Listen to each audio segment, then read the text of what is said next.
This 4th of July, we pay tribute to the men and women who have fought and sacrificed for our freedom. Elmer Eugene Browning, who served as Grand Marshal for Ore City's July 4th parade, is one of our many heroes we honor. Joan Hallmark brings us Browning's story in tonight's Freedom's Fighter. It's dedicated to all the men who gave their lives for America. There are women who lost the love of their life, and their children that lost their fathers and mothers. So begins Gene Browning's book, Elmer's Tune, the story of his experiences in World War II. This is the crew of your B-17, right? That is Elmer's Tune. Browning's B-17 and his book were named after a popular tune of the 40s, Elmer's Tune.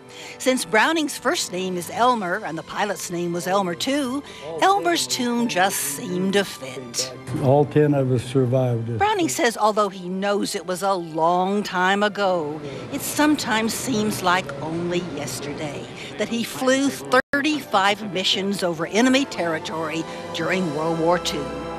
Browning's missions began just days before Allied troops set foot in Normandy.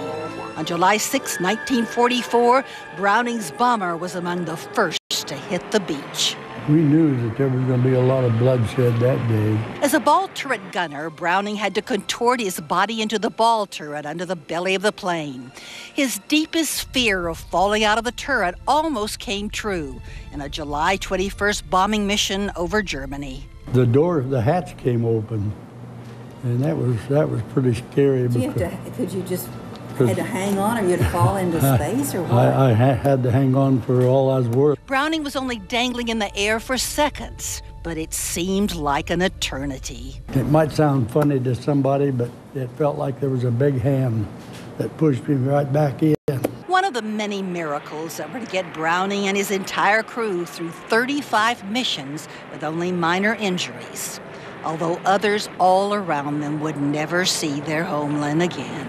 We went to one where we had 18 bombers left our group and only 8 come back.